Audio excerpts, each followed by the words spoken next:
It's a pleasure to see you all again this week. To our loyal regulars, you're practically part of the furniture by now, and we're delighted you keep coming back. And to our new subscribers, welcome aboard. You've joined us as we attempt the grand restoration of a Victorian house on Dartmoor with plenty of tea, the right tools for the job, and just enough British grit to keep things moving. This week we're going house hunting. Well, not strictly true. We're rewinding to the very start of our adventure so we can take you on our journey. Many of you have asked how we found this house, and why this was the one for us. So today, we'll open the door to the homes we visited, the ones we adored, and the ones that slipped away. All of which, in the end, led us here to the slightly crumbling, wholly irresistible house we now call home in the heart of Dartmoor. House number 1 was, without question, one of our favourites. Tucked away on the border of Shropshire and Herefordshire, it carried the kind of quiet grandeur that only centuries of standing through storms, sheep, and questionable architectural decisions can bestow. The property itself was a Grade 2 listed house, which is a charming way of saying legally protected ruin with character. At first sight it was both beautiful and tragic, like a once dashing aristocrat who had been left a little too long at the village fete. The most pressing problem, and I do mean pressing, was subsidence. The entire house seemed to be slowly bowing under the weight of its own history. Steel strapping, and not just a little but great rusty bands of it, had been bolted around the structure like the world's largest orthopaedic corset. Enormous pins had also been driven through the walls in a desperate effort to keep everything vaguely vertical. The effect was rather like seeing an elderly relative in a great deal of medical equipment. You can't help but admire their perseverance, but you're quietly concerned about how long they'll last. Stepping inside was like wandering into a time capsule, albeit one that had been left in a damp cellar. The entrance hall tilted at a rather jaunty angle, giving us the unsettling sensation of boarding a ship that had already run aground. Floors sloped, ceilings sagged, and yet there was something undeniably captivating about it. The dining room was lined in a beautiful linen fabric with original hardwood floorboards underfoot. Throughout the house, stone mullioned windows framed the light, and fireplaces remained intact, each one decorated somewhat eccentrically with nature's finds. In the living room, a display of animal skulls was arranged with curatorial pride. One suspects they had all been gathered from the estate itself over the years, which I found both macabre and fascinating. An extraordinary corridor stretched down one side of the house, its original terracotta tiles now slumping gently into the earth beneath. Clearly, a house of this age had little in the way of foundations, so wherever the soil moved, the tiles obediently followed. The main stairwell was magnificent, though my photographs hardly do it justice. I had been warned that if one can slide a hand into the cracks of a wall, one should be concerned, and here that rule was vividly confirmed. As for the attempt to hold such fissures together with the marvellous invention known as sellotape, well, that was optimistic if nothing else. Upstairs, the bedrooms were plentiful and filled with a lifetime's worth of remarkable finds. The master bedroom, with its raw plaster walls, which I adore, was graced once again by those glorious stone mullion windows still holding their original lead frames. The house could not have been arranged more perfectly for a magnificent interiors photo shoot. Everywhere you turned, there was a photograph waiting to be taken. Rooms already styled to perfection, though entirely by accident. I love interiors like this. The colours, the textures, the memories embedded in the very fabric of the place. Every corner, every wall carried a story. And it was, in its own way, utterly alluring. Now I know you're probably sitting there watching this and thinking they must be mad. And yes, you'd be quite right. This house was a complete and utter money pit beyond comprehension.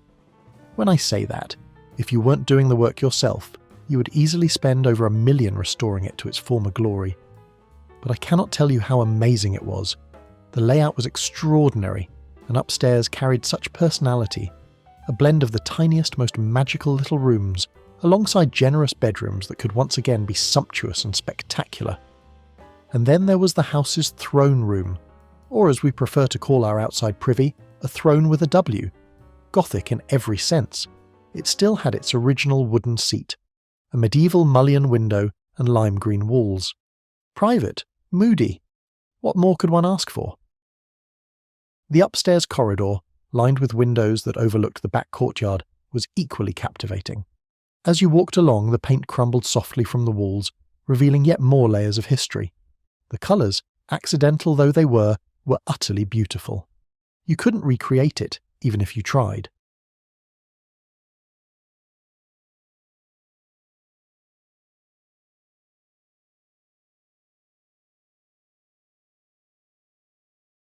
From what we understood, the house was a probate property. The 4 adult children simply didn't have the funds, nor perhaps the desire to attempt its salvation. It had been placed on the market for the sort of price one might expect to pay for a semi-detached modern terrace. Tempting, until you considered the reality. At least £1 million would have been needed to address its many issues and bring it respectfully into the 21st century, all while satisfying every requirement of a heritage officer.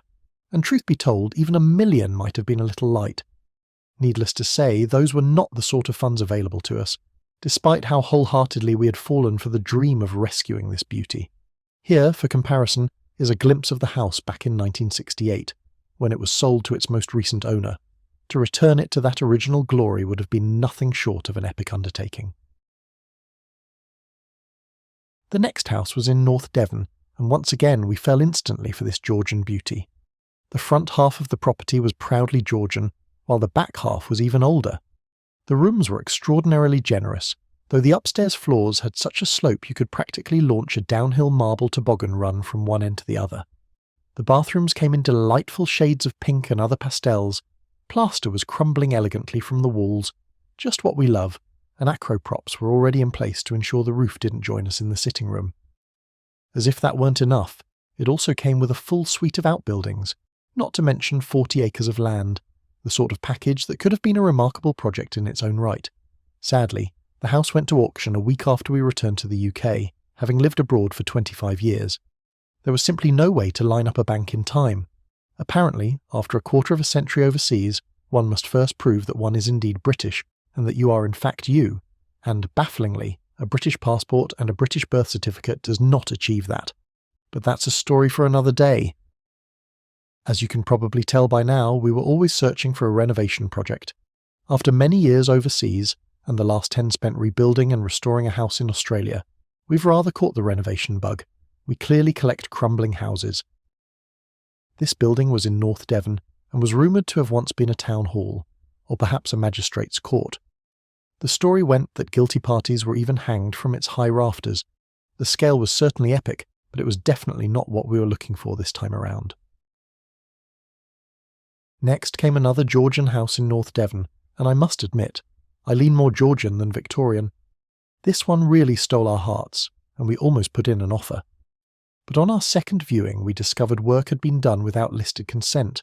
The roof tiles didn't match the historic terracotta of the area, and to complicate matters further, part of the house and garden still belonged to an elderly neighbour. In the end, the gamble was simply too great, so we led with our heads instead of our hearts. From North Devon we drove to Badminton, where a beautiful old rectory was on the market. Strong and full of character, it had winding corridors, servant quarters, and a cellar with vast barrels once used by monks for brewing. There was even an extraordinary 18th century laundry, 3 stories high with its original wooden ceiling still intact. Outside, a working water pump led to a walled garden with a secret gate into the churchyard. A true treasure, but clearly another money pit certain to sell far above its asking price, so we left it for someone with deeper pockets. The last property we'll show you today was another strong contender, a set of Hopkilns. We loved the idea of transforming it into a New York-style open-plan home with its beautiful red brick and timber frame. We visited 3 times, even placed an offer, but the owner had his own plans and struggled to let it go. This was in November and December, just as our Dartmoor house came back onto the market. His indecision proved a blessing. It meant we could step in the very moment our Dartmoor Diaries house reappeared and place an offer straight away. Within 24 hours our offer was accepted. The house was ours. Apparently no one else was quite foolish enough to take it on. So here we are. After 25 years working overseas, we returned to the UK and, having paraded around a string of magnificent money pits, we realised Dartmoor was always where our hearts belonged. We'd both spent our childhoods here, climbing tors, dodging rain showers, and learning that wellies are a lifestyle rather than a choice. So really it was less of a decision and more of a homecoming. We had always said that if we were ever to return, it would only be for a house in the very heart of Dartmoor. And naturally it had to be epic. Epic in scale, epic in charm, and epic in the sheer amount of work required. So there you have it. After searching high and low, we decided high was best and landed close to the very highest point on the moor, and that's where our new renovation project begins. It is the first time in centuries that our house has been up for sale. According to the Evening Standard, it was described as a historic house, released due to the royal family's change of guard. When King Charles acknowledged Prince William as the Duke of Cornwall in 2022, William took on the responsibilities of the Duchy, and as part of those changes, this house was one of the very rare properties released from its portfolio. The house itself is around 4,000 square feet of pure renovation chaos, every square inch a fresh opportunity to question our sanity. It also came with a 2-story granite coach house, beautiful but undeniably sliding south, with subsidence issues we'll have to face in the future. Locally, it was quite the surprise to see a house like this on the open market for the first time in centuries. It's an unusual prospect on the moor, where most historic homes for sale are 16th century stone farmhouses in dire need of attention. This one, though much younger than its counterparts, requires just as much work, possibly more.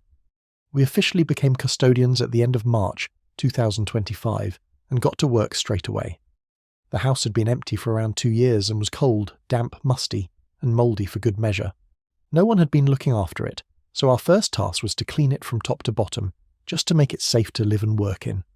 Soon after, we moved in so we could tackle it between our day jobs. There is a huge amount to be done, and as we've mentioned in earlier episodes, much of the work carried out since 2010 was very poor.